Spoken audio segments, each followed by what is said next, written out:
Welcome back to Forgotten Cookbooks, where we comb through old recipe books, teach you how to cook, and introduce you to tips you didn't even know existed or thought about before.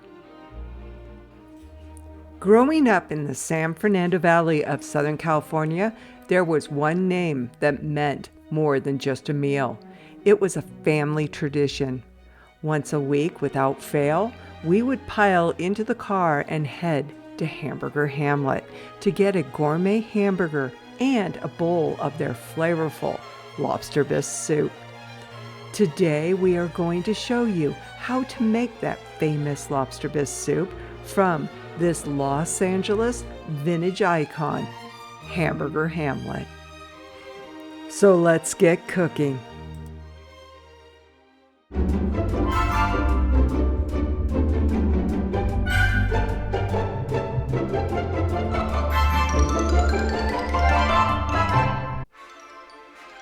Thank you for coming to our cozy corner of the internet, where we dust off forgotten culinary treasures and cooking methods to bring home economics back to the kitchen. Make sure to subscribe, like, and comment. Your continual support and positive engagement is what keeps us going, and it is greatly appreciated. If you weren't there, it's hard to describe the atmosphere. It was like stepping into a cozy, dim den with those red leather booths. You might see Frank Sinatra in one corner or Alfred Hitchcock in another.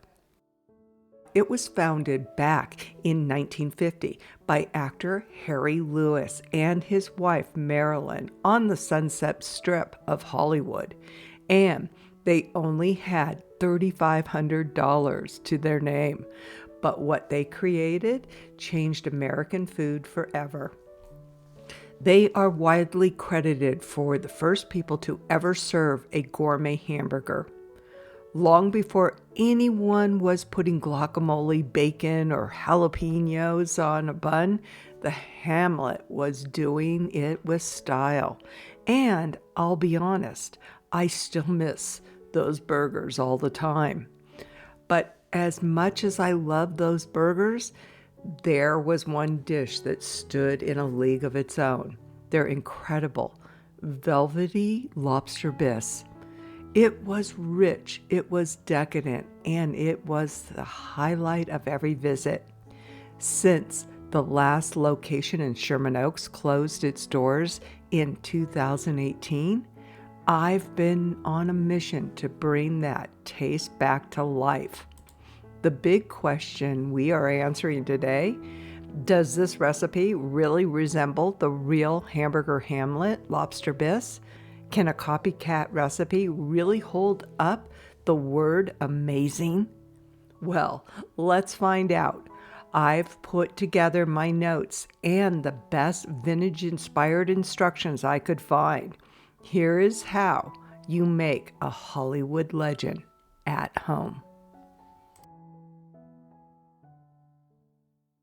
The first thing we're going to do is put in 8 cups of water.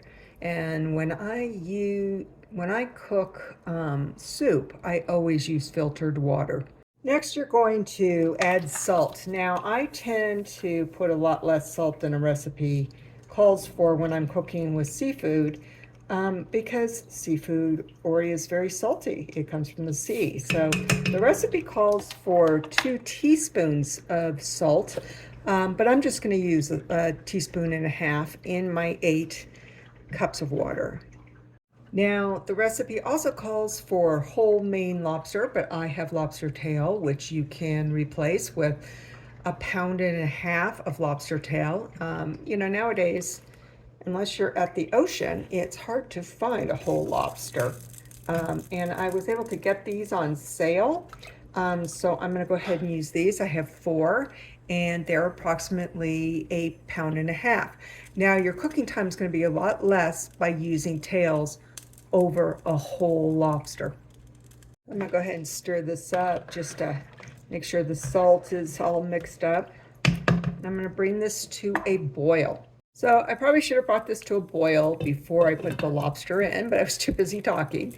But I am going to bring this to a boil and cover it. And once it becomes a boil, I am going to cook the tails for 5 minutes. No more, no less. If this was Maine lobster, a whole lobster, I would be cooking it for 11 minutes. So you want to turn it down. You don't want it to be a rapid boil like this. So I actually have it turned off at the moment so it will stop boiling so hard. Also, you can see that you get a lot of scum, which is what I call it, on the surface. And you have to be careful because it will boil over. So I have my timer set for 5 minutes, my pot covered, and I'm just going to let it sit here and simmer for about 5 minutes. So next I'm going to prepare the shrimp. Now I'm using 21 to 25 count jumbo shrimp. And what that means is there's 21 to 25 shrimp per a pound. And I always like using jumbo shrimp. It's important that you always use wild caught shrimp. You don't want to get farm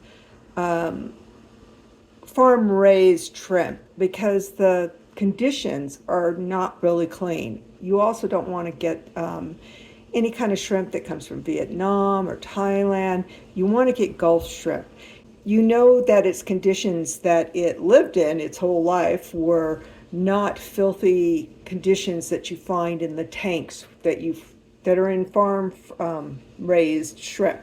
So always make sure that you get wild caught if you can, and especially Gulf shrimp. So as you see, this shrimp is a very good size.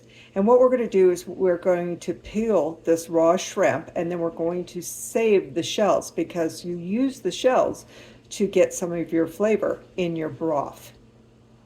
And then we're going to set aside the shrimp meat itself in a bowl and put it in the refrigerator. Also make sure that you always wash off your shrimp and your lobster before you start cooking with it.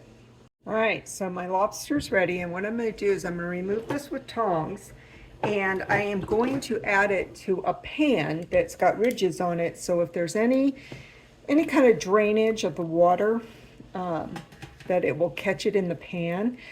Because, you know, that's where all the flavor is. When you cook this in water, you're getting the flavor of the lobster. Now, in the recipe, it says to strain this water. And personally, I think that's if you're using Maine lobster or whole lobster. But with lobster tail, the water's pretty clean, and I'm not really worried about it. This cloudiness is all the flavor that the water got from the lobster meat. So now that the lobster's ready, I have sliced the back side of the lobster because I'm going to pull out the meat and put it with the shrimp meat in a bowl and throw it in the refrigerator. It's going to be for the final garnish. But you're going to keep the shells to the shrimp, and you're going to keep the shells to the lobster because we're going to throw it in this broth to get some more great flavor. Basically, you just kind of put your fingers, at least this is the way I do it, and you just pull all the meat out, and you're going to set the meat aside and you're going to cook with the shells. Now also make sure that your shrimp has been deveined. So you see the black that's in there, this right here, that's the vein, and you need to cut open, butterfly it open. And then the easiest way to get them out, I think, is if you run them under cold water and rub them out. The reason you want to have deveined shrimp is that it can be very grainy, sandy in your food. So it's always important to devein. You can buy them pre-deveined, but they're always a little more expensive. All right, so I've got my lobster meat, my deveined and shelled shrimp in a bowl. This is going to go in the refrigerator.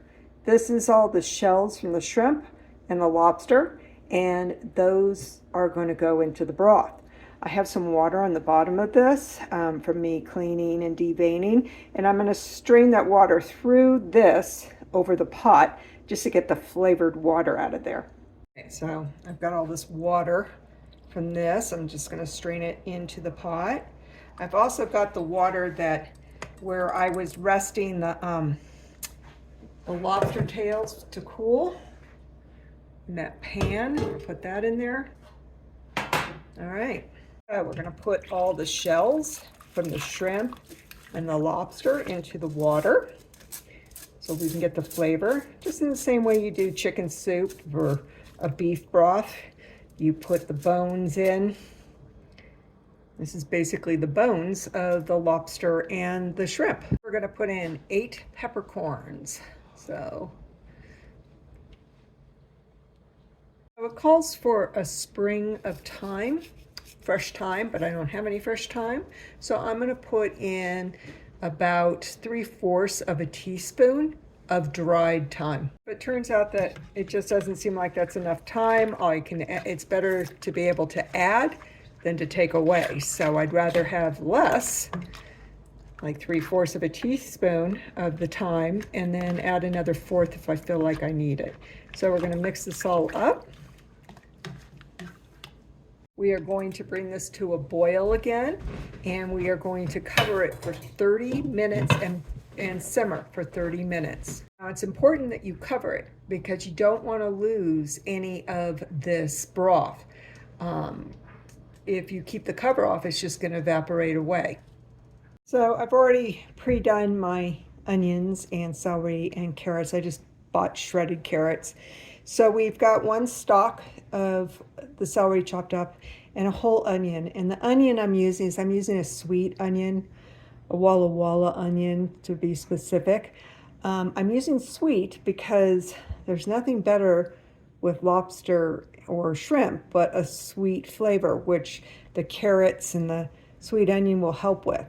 The carrots, you're going to use a 1/2 cup, and again, I bought them pre-shredded. But let me show you a little trick I do with onions. So when I pre-do them like this, and I don't want the fumes everywhere, and I want them to stay fresh, I cover them up with a wet paper towel, and that absorbs all that fumes that come off the onions, so your eyes don't get all watery. So I'm going to be making my soup over 2 days. So the broth is ready, and you strain out all the shells. So you basically pour the Dutch oven into a bowl through a strainer because you don't want any of the shells from the lobster, pieces break off, and you've got the shrimp in there and the tails and stuff. So this prevents any of those little pieces from getting into your broth. So your broth is all ready. You can put this in the refrigerator for now if you want, overnight, covered. And then make the rest next day, or you can go ahead and finish it off. I am actually going to make it the next day because I've got other things I need to do. So we will continue after I put this in the refrigerator. So next we're going to add 2 tablespoons of sweet butter. And sweet butter is just basically butter with no salt. And we are going to saute the shrimp. So go ahead and add the shrimp that you've been refrigerating into the butter. So we're going to go ahead and stir this often for about 4 minutes until it's cooked, and then we're going to set it aside. So it's nice and pink. It doesn't take shrimp long to cook, about 4 minutes. So you want it curled and pink like this, and we're going to remove it, put it in a bowl. But we're going to keep all the butter because that has this great flavor to it now. So we're going to add an additional 1 tablespoon of butter to the butter we already have. And now we're going to saute our vegetables and lemon zest along with some thyme. All right, so let's add. I've already chopped up everything yesterday. So I have an onion, a sweet onion, and a 1/2 cup of celery, which just 1 stalk, and a 1/2 cup of carrots. And now we need 1.5 teaspoons of lemon zest. So I just use the side of my grater, my regular grater. And always make sure that you wash your lemon well before you do this. I'm just eyeballing 1.5. Usually that's about a whole lemon. All right, so we've got the lemon zest in here and the celery and the carrots, and we're just going to saute this up. Now the recipe calls for a few sprigs of thyme, but I don't have fresh. So I'm just using about 3/4 of a teaspoon of thyme. And if it turns out I need more, I'll just add some more. Next, we're going to add the liquid. First, we're going to add a cup of white cooking wine and a 1/2 cup of sherry. Now, this is what gives it its great, unique flavor. Is one of the key ingredients in shrimp or lobster bisque soup. Is sherry is wonderful with shrimp along with white wine. Next, we're going to put in 4 tablespoons of tomato paste. Now, I always wash off the top of my can before I open it because you never know where cans have been. Get the dust off, because when you open it, you don't want all that stuff getting into your food. So I've already washed this off, and I'm going to put in 4 tablespoons of the tomato paste. So we're going to go ahead and stir this up, and we are going to let it boil for about 2 minutes, low boil, so it can burn off some of the bite of the alcohol. Next, we're going to add the lobster shrimp broth that we made yesterday that's been in the refrigerator.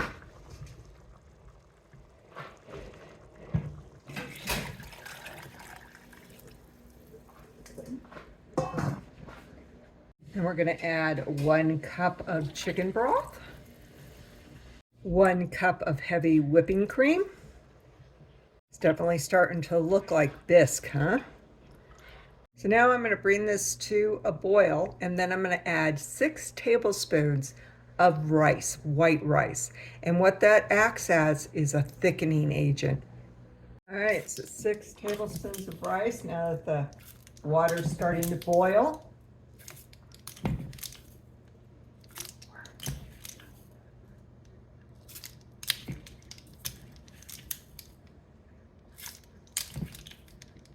all right, so we're going to stir this up and put a lid on it and let it and reduce the heat after it comes to a boil again. And then we're going to let it sit for 20 minutes to soften up that rice.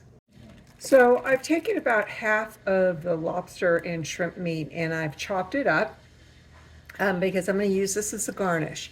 And so what we're going to do with the other half of the meat is that we're going to put it in this, and we're going to use an immersive blender to break it all apart. Or now, if you don't have one of these, you can use a regular blender and do it in batches. But if you make soups a lot, I recommend these. These are great. I don't know how I lived without it for so many years. I also put this in a Ziploc bag because I don't want my refrigerator to smell of fish. So every time I serve a bowl of soup, I'll put a little bit of this in. So I've removed the lid, and I'm going to let this cool a little bit before I put the meat in, but I'm going to drop the meat here before I start breaking things apart. And this immersive blender will break apart. So it's got like a blade here, and you just put it in like this and go up and down. So basically this will break apart the onion and the carrots and the celery along with the meat. Now they tell you to remove the, strain this after you do that, but I'm not going to do that. The reason they want you to strain it is that they don't want the meat to cook more when you're constantly reheating the soup. But if you break it apart enough, it's not that much of a worry. I mean, if I was a chef, I probably would do that, but I am a home cook person, and so I just don't see the reason to have to strain it after I do this. So let's add this and any liquid we have that goes along with it, and the shrimp. Okay. You also want to try to get all that butter too, because the butter has a lot of flavor in it. All right, so now it's got that beautiful coral look that bisque has. You can add a little salt to taste, and then you can serve it up. Pour the garnish of lobster and shrimp that I cut up. Now they used to serve this with a kind of a garlic Texas toast. So they basically would take softened butter, throw in fresh garlic, not jarred, fresh garlic. Lather it across the French bread, a thick piece of French bread. Throw it on a griddle, like, something that's, it's always best with your iron pots, and toast it up. And it's really good with the soup. Keep in mind, all the recipes we go through today can be found on our website, moderndayfoodie.com. And we'll also put a link to each recipe in the description of this video. We invite you to watch all our vintage recipe videos, from our Eating Like a President series to browsing vintage cookbooks.